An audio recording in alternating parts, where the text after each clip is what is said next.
Now, your forecast first, sponsored by Matex Heating, Cooling, and Plumbing. All right, good evening to you. I look at Roofing Dog. I'm at Adams Memorial's camera looking down to the State Farm Center. Lit up tonight, Pride Night down there, and the Illini getting ready for a big game, going for another win. And so we'll be keeping an eye on that for you, of course, in sports.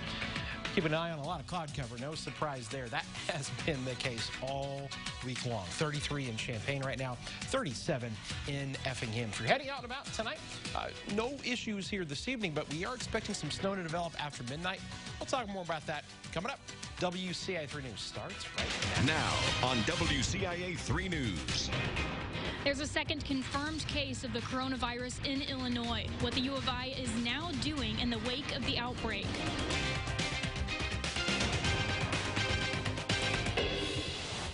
We decided we'll just no longer send them that information. More problems with the Secretary of State. What group of people was almost wrongly registered to vote? The Illini have gone from the hunters to the hunted. How they're looking to make the Gophers their 7th straight target. You're watching your local news leader. This is WCIA 3 News at 6. The novel ones and the new ones are what are concerning because there's no immunity. She's talking about coronavirus, which is now considered a public health emergency. The CDC has confirmed the first case of human-to-human transfer in the U.S. in Chicago. This is the second diagnosed case in Illinois. Good evening, I'm Paul Cicchini. And I'm Jennifer Roscoe. The woman who had the first case had traveled to Wuhan, China to take care of her sick father. She came back to Chicago and passed it on to her husband. Now the U of I is suspending their programs in China for this semester out of caution. WCIA 3's Courtney Bunting is live on campus. So, Courtney, how many students does that affect? Well, Jennifer, university leaders describe it as a small number of students who will be affected. Now, suspending those programs basically means students will not be able to travel to China for anything university related. Now, I talked to students who say they're happy with what the university is doing to slow the spread. It's still scary to hear that hundreds of people are getting it at a really fast rate. On a campus with 150 students with ties to Wuhan, China, University of Illinois leaders are doing what they can to slow the spread of the coronavirus. They're suspending academic programs in China for the 2020 spring semester. Students say it's comforting to know they're staying on top of it. They're not keeping us in the dark, so we know what's happening, and that's always reassuring. McKinley Health Center has been in contact with students from Wuhan, where the virus was first detected. Those students are asked to self-quarantine, monitor themselves, or wear masks. Leaders at the Champaign-Urbana Public Health District say every precaution is being taken. When people fly in from China right now, from Wuhan especially, when they come in, they get a card that tells them if you get the following symptoms, go call your healthcare provider and then go in for testing. The symptoms are very similar to pneumonia. But for those who haven't traveled to China recently, having those symptoms wouldn't mean you're at risk of the virus. If you have that now around here, you probably have flu or one of the many colds going around. But students say while the risk is low for the area, they're still being careful. Just in general, I've just been more aware of being sick as a whole, so just making sure I wash my hands anytime I touch something, making sure I have a scarf or something that's covering me from breathing the cold outside air.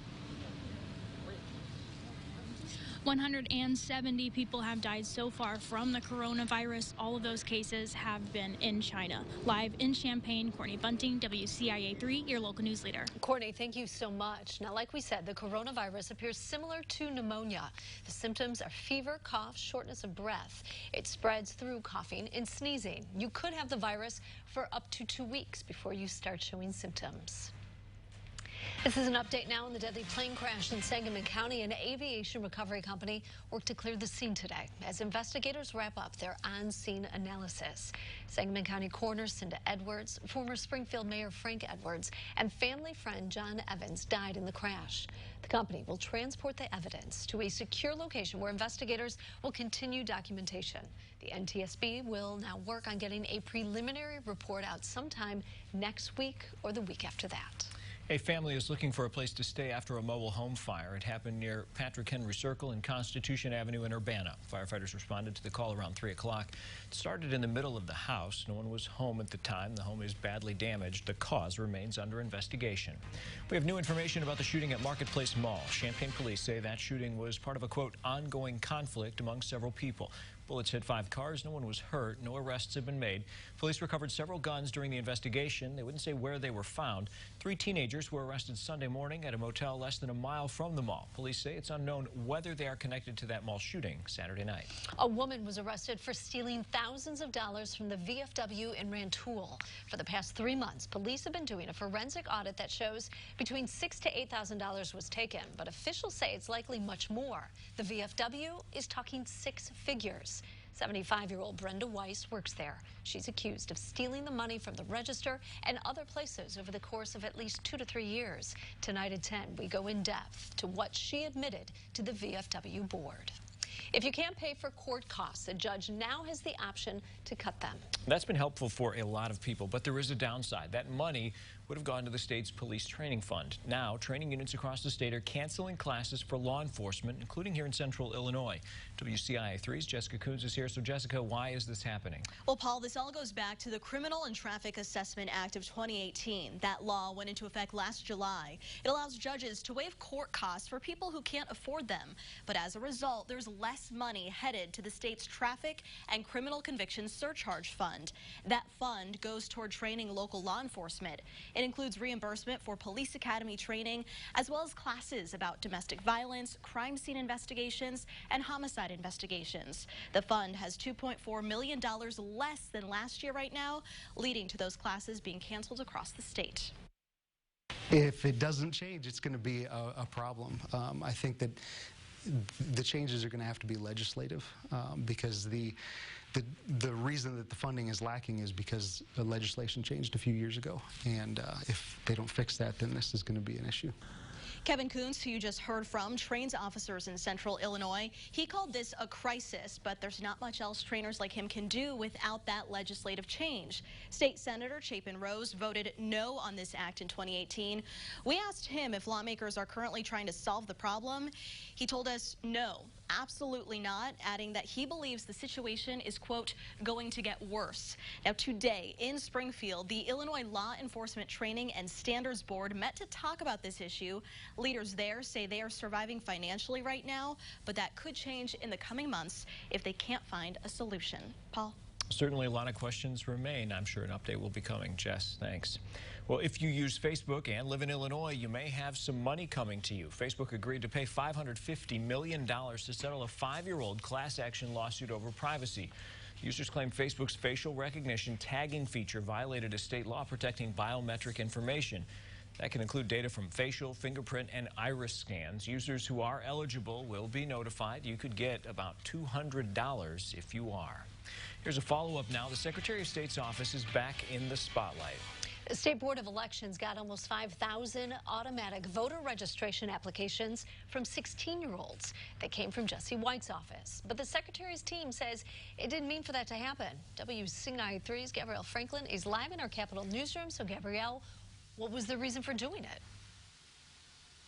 Well, Jennifer, the Secretary's office says they sent that information to the State Board of Elections to be used if teenagers would be 18 by the time the general election rolls around. But after recent reports of non-citizens being eligible to vote, some people are crying foul.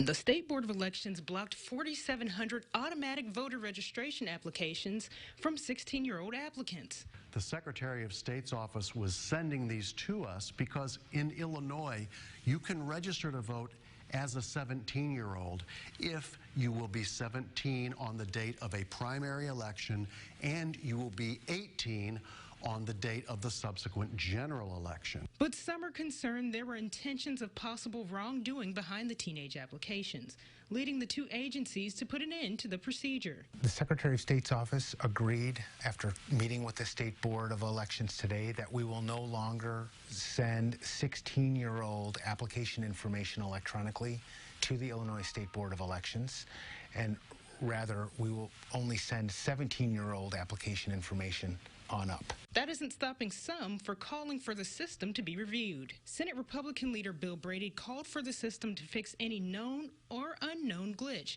saying in a statement, "Our vote is the most cherished right in a democracy, and even just one illegal vote can tarnish the credibility of the entire system." Both offices say despite recently revealed flaws, the program still works as it should. Well, the automatic voter registration program is working well.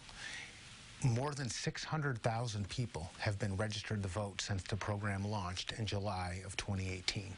So I think we have to focus on that number. That is a huge number. House Republicans have called for the system to be investigated as well. They have a House committee meeting on this subject just next week. Jennifer? Okay, Gabrielle, thank you.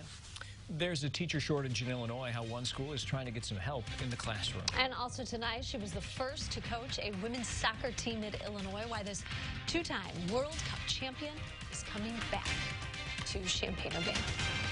And we're looking at a calm evening, but we could see some snow flying around by early tomorrow morning. Recap today, 36 and 30. Pretty close to average for the high there. Talk about some snow, some fog, and then we're going to find the sun and how today was a lot different a year ago. Coming up.